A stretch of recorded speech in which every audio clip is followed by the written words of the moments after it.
So who has ever had the experience of maybe walking around and you look up in the sky and you see like this beautiful shape of a cloud, and you're walking with a friend and you suggest that it looks like something, and they look at you like crazily going, "What are you talking about? It looks like a different thing." Okay. So if I had to ask you, what does that look like? A fish? What else? Who else said something else? An arrow? KFC?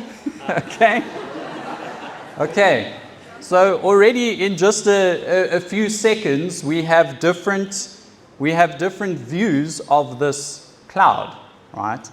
And in a sense, this is kind of what a worldview is like. Is when you look at the world and you see it slightly differently or very differently. And as the name suggests, a worldview is your overall view of the world. It's a framework through which you see the world around you. And it impacts everything that you do. And there are many different worldviews out there. And you may have noticed when you engage with people from a different framework, right, it's like sometimes that there is a world of difference between you two. And it seems this way because through our worldview, we interpret life in a particular way. Whether we are aware of it or not, whether you've ever thought about the impact your worldview has on your life or not, it is there. We interpret it through a different way. And it affects everything we do. It affects how we think. It affects how we feel. It affects the decisions that we make, the really big life-changing ones, down to the everyday small ones. Decisions like what career to pursue or who to marry, how we treat people, how we spend money. All of those things are based on our worldview. It's the framework through which we see. And our view of the world could be caused by many different things. Culture has a big play in it, how you are raised in your own family, our beliefs, and all of those kind of things. And we may not even be aware that these things have shaped us into how we see the world, but everything has. So a good definition of a worldview is that it's an attitude of the heart about the world around us. And this provides the foundation on which we live and move and have our being.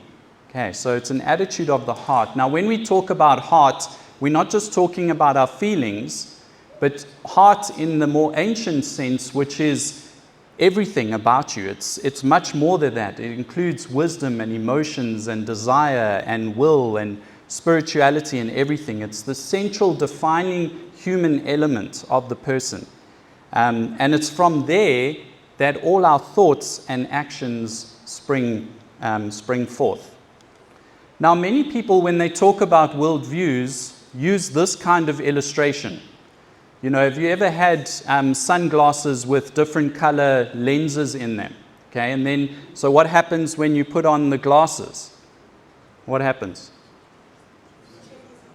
Yeah, the world seems a little bit different, doesn't it? So if you've got like rose-colored tinted glasses, then it has this rose-colored hue. Or if it's green, it has a green hue, or whatever it is. And so the illustration goes, well, this is what a worldview is like. You know, we all have these different shades of colors on our eyes, and that's how we see the world. So if I'm a Christian, I have Christian, sunglasses on, and that's how I see the world. If I'm a Muslim, I have a Muslim sunglasses on. If I'm an atheist, if I'm whatever I am, I have these different lenses through which I see the world. But there's a big problem with that illustration. Because if there are so many different ways of seeing the world, and we're all just walking around with our different shades on, how do we know what the world is really like? How do we know what is true? How we should behave? How we should look at the world? And this is a really important question. It's a really important question, especially for young people as you grow up, as you're learning, as you've left home, as you're starting your university careers or further into them, starting working. It's an important question. How do we then live in the world? And when we talk about the Christian worldview, when I talk about a God-centered or a biblical worldview, I'm not saying that it's just another option. This is important for you to know that when I'm talking about a Christian worldview, I'm not saying I've just put another option on. This is one of many options. But I'm saying that this is the way we should view the world. And I'll unpack that a little bit later. So I think a better illustration is one of actual glasses. Right, I see some people wearing glasses here. Now, why did you get glasses? Ladies in the front. Why did you get glasses? Was it just to look cool? No. You couldn't see without them, okay? So you get glasses because there's something wrong in your eyes, right? And you go to the optometrist and they do all these tests and whatever, and then you get certain lenses for you. Now, if you had to switch glasses, it probably wouldn't help you much, right? Okay. So we don't get glasses to see the world in a certain way, do we? Right? You don't go to the optometrist and say, you know what I think would be really cool is if I could see the world twice as big as what it is. So can I have a pair of glasses that, that can fit that description? That's how I want to see the world. No. We get glasses so it corrects something so that we can see the world as it is. We can see the world clearly. Now, I'm not sure when you got your glasses. Maybe it was a little bit older. Maybe it was when you were a kid. But I can just imagine what it must be like as a child who didn't know that there was something wrong with their eyes, right? It was just how they grew up. It was just how they knew the world. But then they put these glasses on for the first time, and they can see shapes, and they can see things far away, and they can see what their siblings look like and maybe get a bit of a fright. But, they can see things clearly for the first time. And so in the same way, when we hear the truth of the Christian message, when we hear the truth of the gospel, it is like us looking at the world as it really is. That Jesus helps us to see the world as it really is. Another helpful illustration is one of a mental map. So your worldview is like a mental map that you use to navigate reality, right? And so we all have this framework, as I said, that we are using to navigate reality, to interpret life in a certain way. So a critical question that all of us needs to ask is, how accurate is our mental map of reality? Now, if we think about the purpose of a map, okay, now, I don't know if any of you do geography still, but what is the purpose of a map? Some of the purposes. Just shout out some answers, if you know. Direction, yeah, that's a good one. What else? What else do maps do? Sorry? I'm a bit deaf, so please shout loudly. Maps help us to see where things are, right? So mountains and rivers, and we don't need to necessarily go to that place physically, but a map helps us to see what it's like there, okay? And so a good map tells us the lay of the land. It informs us about what that place is really like. So even if we haven't been there, we can have an understanding of what it's like. Now, here's a road map of Spain. Okay. Now, how do you know that this is a good road map of Spain? How would you know that? Using it, yeah. Using it. But also if it is an accurate representation of the actual country, right? So here's a satellite image of Spain.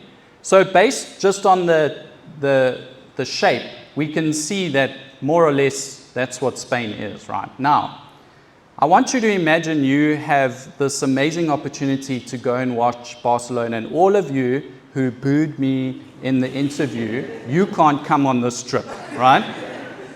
You have this amazing opportunity to go watch Barcelona in Spain, and this is the days before cell phones, or your cell phone broke, or whatever the case is, and you realize you don't have a map to get around. So when you arrive at the airport, there's this guy selling maps outside the airport for really cheap. Okay, and you go, cool, I'm going to get one, I can navigate around. And when you open it up, it looks like this. Now, is this a good map of Spain? No. Why not? It's a different country. Right now, what happens if you try and use this map in Spain?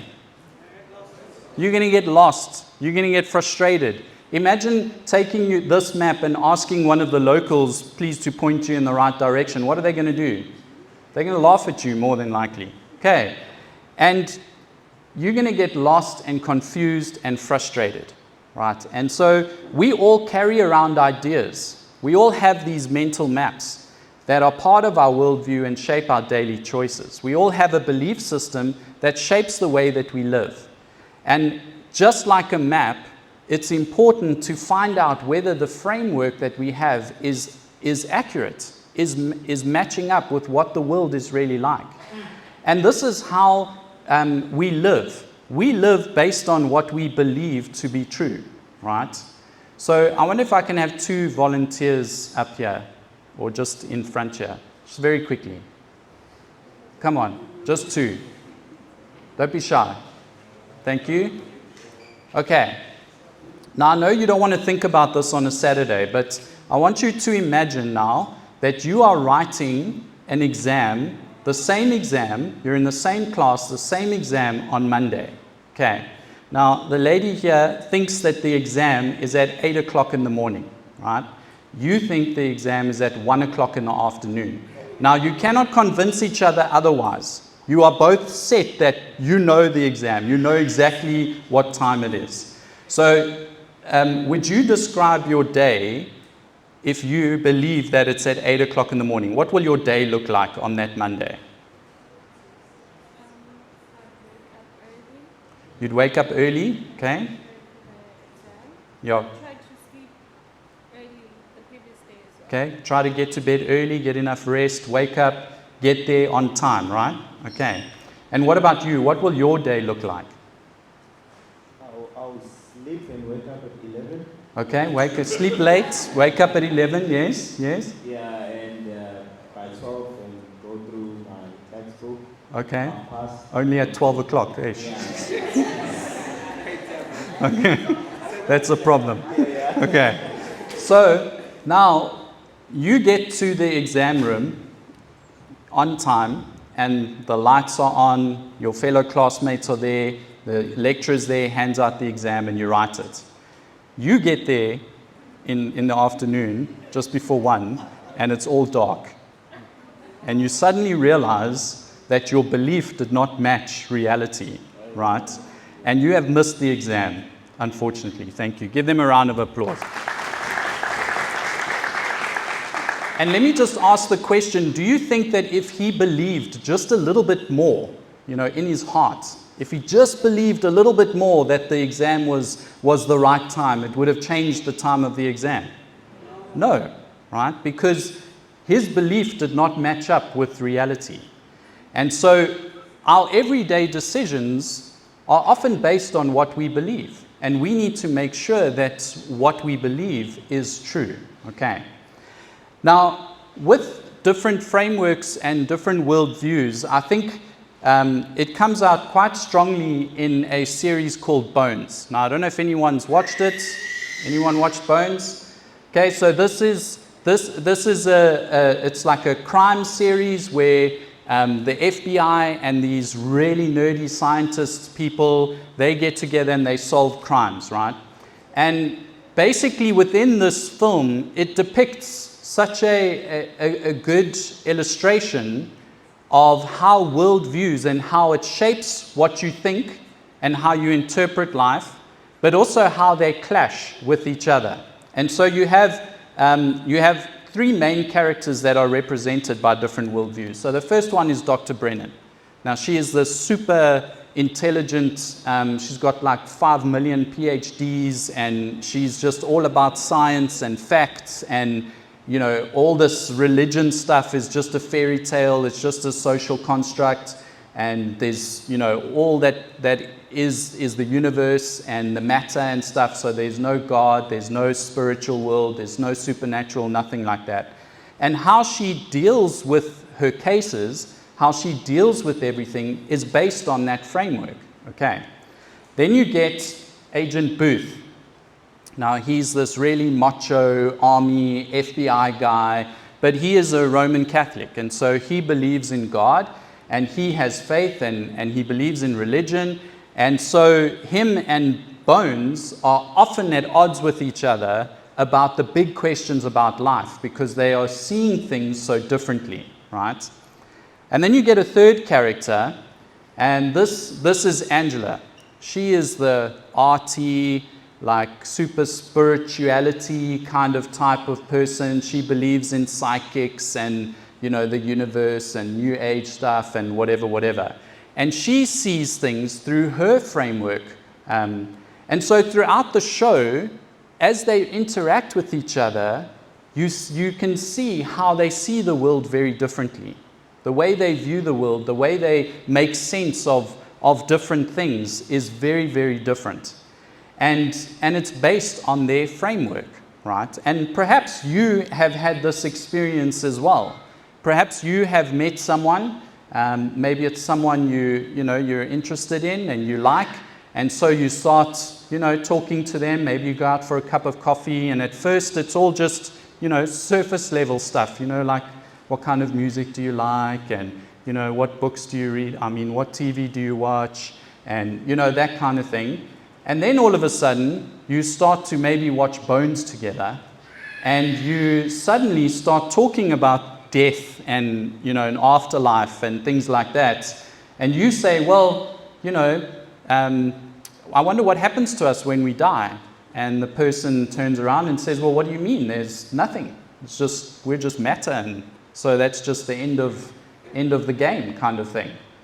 And then you suddenly realize that you are almost from two different worlds completely, right? And these worldviews clash with each other. So there's a really great book on worldviews called The Universe Next Door. It's written by a guy called James Sire, and he argues that every worldview answers questions about life. So there's about 8 questions that he goes through in the book, but I'm going to just condense them into kind of 4. And these are probably the 4 main ones, but there are others. So the first one is about origin. Like, where did all of this come from? Now, everyone at some stage in their life, I would argue, that they ask this question. Where did I come from? Where did this world come from? You look up at the night sky, you look at the stars, you go to the beach, you go to the berg, wherever you are, whatever you like to do, you look up and you go, wow, like this is incredible. Like, where did all this come from? Okay, and every worldview has to answer that question in one way or another. Okay, that's the first one. The second one is about purpose. As human beings, we think about things, or we should think about things, right? And so, what is the meaning of it all? What is the purpose of my life? What is the purpose of any of us? What is the meaning of all of this? And this, and again, all worldviews have to answer this question in a certain way. Okay, the third question is morality. How do we know right from wrong? Where did that come from? Is it just, what our parents told us, or what the government told us, or, what we just thought up along the way? How do we know what is right from wrong? And then the fourth one is destiny. What happens after death? What happens to us? Is it just a ceasing of existence? Is there something else out there? Is there life after death? And these are big questions about life that worldviews answer. Now, if you have ever engaged with anyone of a different worldview, you will know right away that those questions are answered very differently depending on what you believe. They're not all answered in the same way. Okay. And so there are many different worldviews out there. But for the most part, I think we can put them into three broad categories. Now, this is a very broad category, but I think we can put most worldviews into these three categories: theism, atheism, and pantheism. Okay, so I'm just going to give you a very brief overview of these three categories. So theism is the belief that God exists and that He exists beyond the universe, which means He's not part of the universe. Okay, God created the universe, He sustains it, He can act within it in a supernatural way. So the physical world is not all that there is. And the three major views that are represented by this are Judaism, Christianity, and Islam. Okay, so that's theism, that there is a God, right? He's outside of the universe. There's a spiritual world, there's a physical world, and He can act in it. Okay. Then we get to atheism. Not sure if that will come up. Okay, sorry.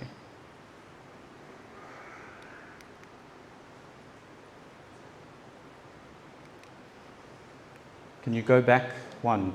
Thanks.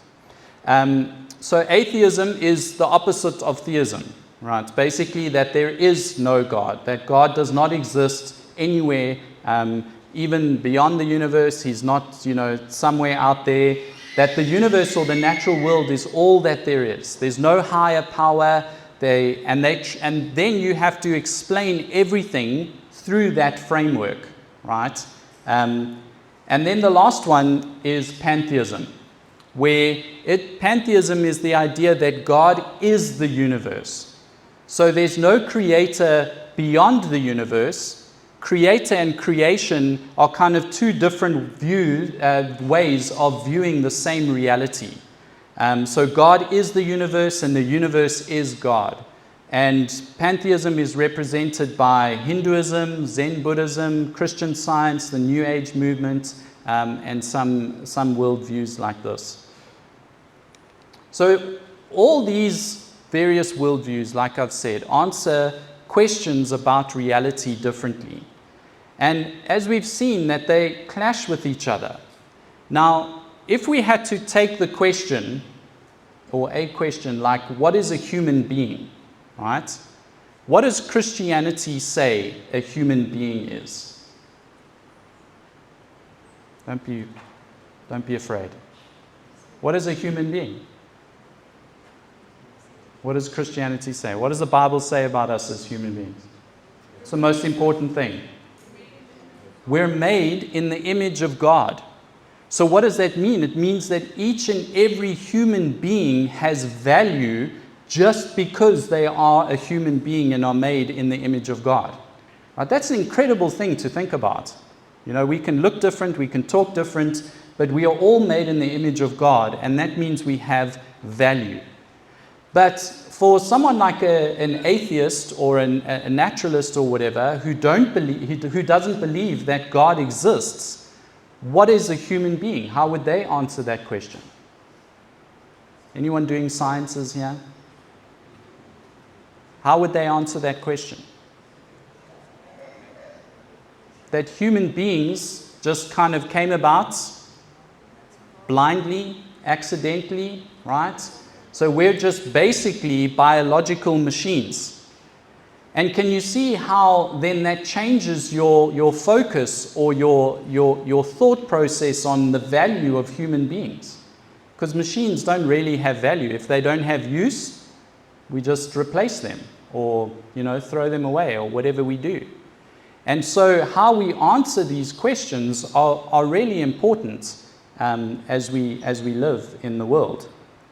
So with all these different worldviews out there, with all of them saying different things, with all of them coming from different frameworks, how then should we choose to live?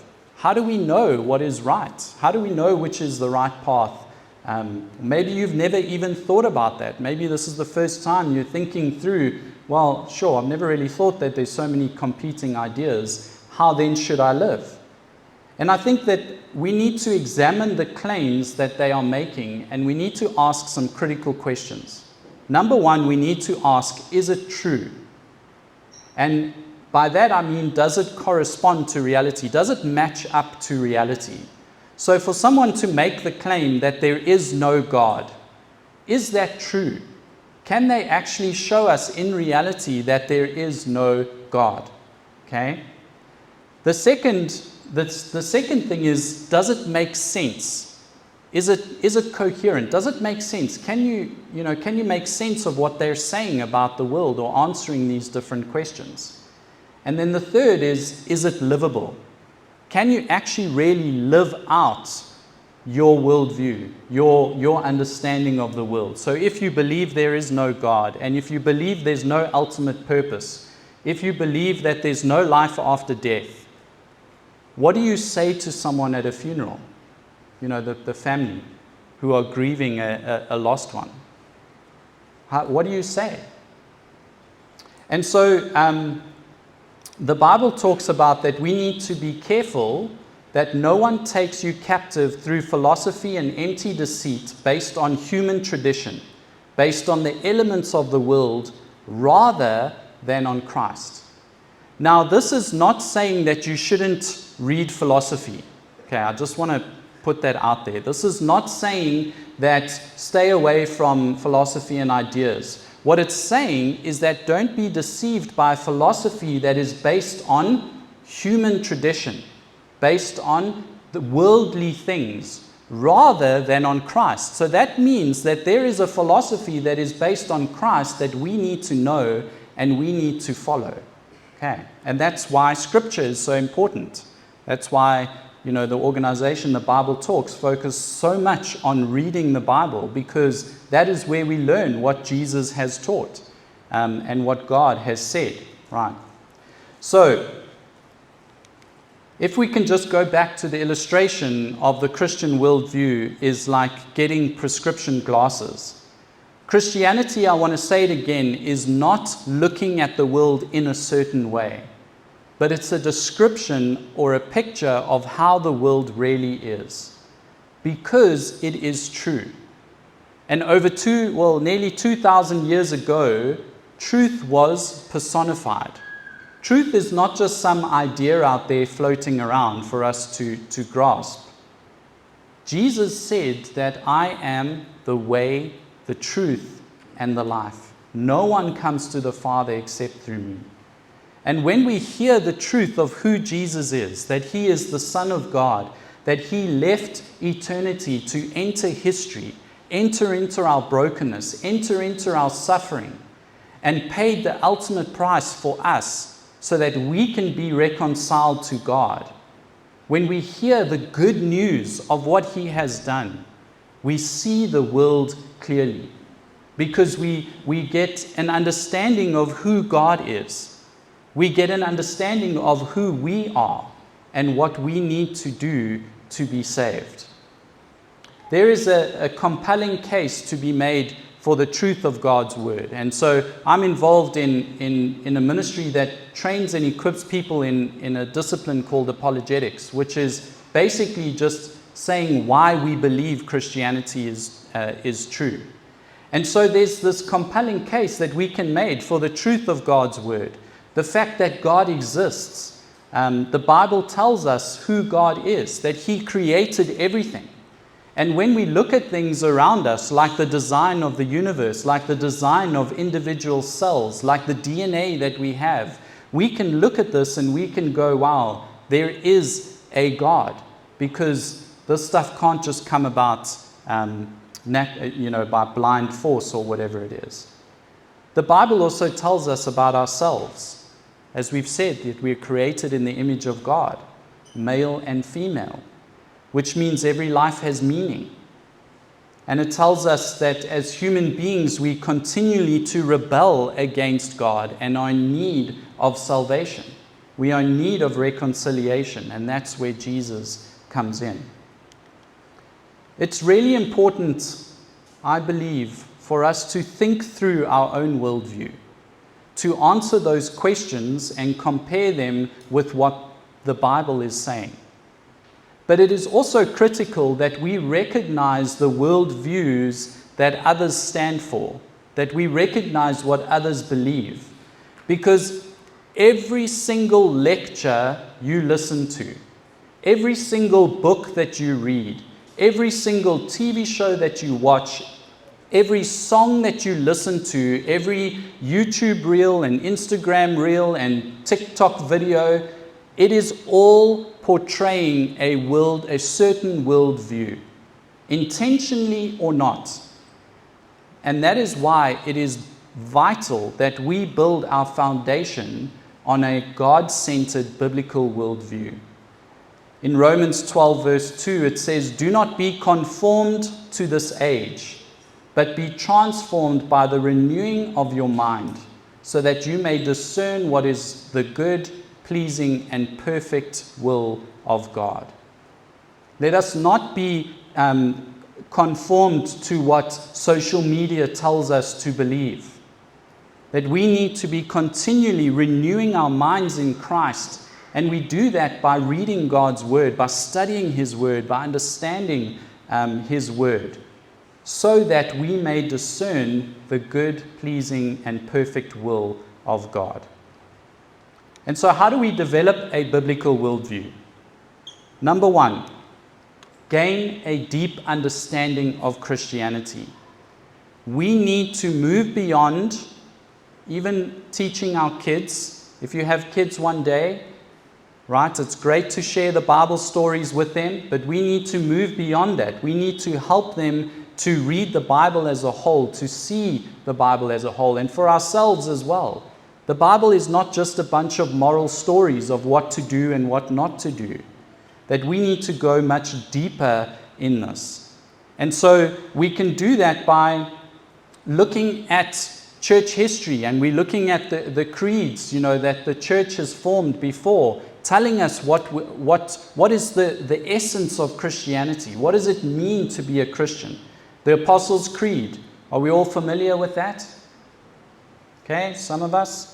Right? This is a really cool one to go and work through, memorize it, learn it, so that we can have a good understanding, a deep understanding of Christianity. And I just want to say, and maybe the older guys will agree with me, that you never get to a place where you have arrived, right? Even Paul, with all his knowledge and all the stuff that he went through, never got to a place where he was like, cool, I've arrived. And so our Christian journey is one of always maturing. And so don't think that you can study for a week and then you pass the test and you're good to go. Because actually, as I've learned and as I've grown in my faith, the more I know, the less I know, if that makes any sense. Okay. The second thing is understand why you believe. And this is really important, especially when you are taken out of your comfort of your home, or you're taken out of your home church where you're surrounded by like-minded people, and you're pushed into a place like a university where suddenly not everyone is very happy that you're a Christian. You need to understand why you believe. Have some good reasons, like 1 Peter 3:15 says, and like the apostles showed us, where they went around in Acts and they reasoned and argued and told people why Jesus is the Messiah, shared the gospel with them. Thirdly, make enough time for conversations about faith. In Deuteronomy, when Moses writes to the Israelites, and he's talking about learning the laws and learning about God, he says, make sure your children learn them. Talk about them when you're at home. Talk about them when you walk along the road. Speak about them when you go to bed. Speak about them when you get up. He's saying, talk about faith all the time. Let us not be too busy in our studies and our social lives and our whatever else we're doing that we don't make enough time for conversations about faith. And then thirdly, engage with questions. Questions are not the enemy. Questions, maybe you have questions, maybe your friends have questions, your family members have questions. Engage with their questions. Now, this is not to say that you're going to have all the answers, but that's okay. Because you can say, well, I don't actually know, but I'm going to go and do some research, or I'm going to ask someone who might know, and let's talk about this a little bit further. It gives you an opportunity to engage. Questions are not the enemy, right? And people asked a lot of questions, and God was patient with them. So building a strong foundation is not about indoctrination. It's not about isolating ourselves from the world and we kind of just form these holy huddles and, that's what we're going to do. It's about wanting to stand firm in the truth and wanting others to see the truth of who God is and what He has done for everyone. An important part, I think, of engaging with people of various worldviews is to understand where they are coming from, to understand what they believe so that you can engage with them well. And a helpful tool for me, if you're not someone who can just, share or, walk up to a stranger and share, a helpful tool is to ask these 4 questions, right? Ask them, just in a conversation, like, where do you think all of this came from? Like, where do you think we came from?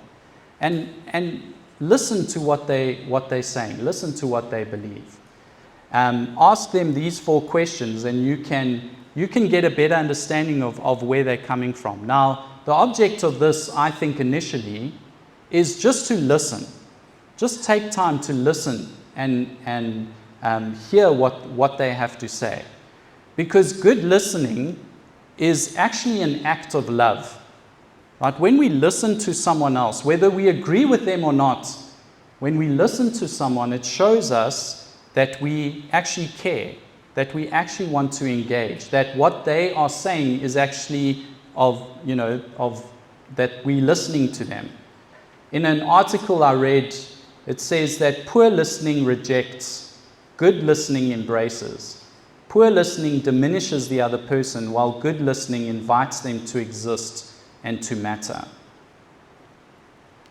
With all the noise out there, with all the shouting and the ranting, especially on social media, we want to share the truth of the gospel message with gentleness and respect. Jesus' life, death, and resurrection changed everything, changed history. And that is what we want to teach. That's what we want to stand firm on. It's what we want to engage the world on. And we want to share with the lost and broken world about the good news of what Jesus has done for us. So my question is, what is your worldview? Have you thought through what you believe? Does it align with what the Bible teaches? And this is important things for us to think through. So I think we have some time for questions. Are we still okay for time? Okay. Questions? And I know no one likes to ask the first question, so we'll move on to the second question.